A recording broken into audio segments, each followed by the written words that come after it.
Hello everyone! In this video, we will show you how to use the Shipping Sync, Shopify to Salesforce feature in Sync Made Easy. So let's get started by logging in to Salesforce.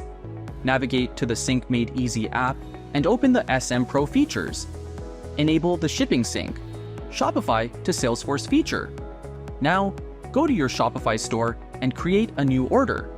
Select a product and add a customer. Next, add the shipping details by creating a shipping or delivery method. Enter the shipping name and price, and save it. Complete the checkout process by collecting the payment and marking the order as paid. Once the order is created, copy the Shopify order ID.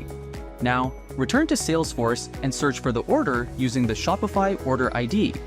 After the order is synced, open the Salesforce order record.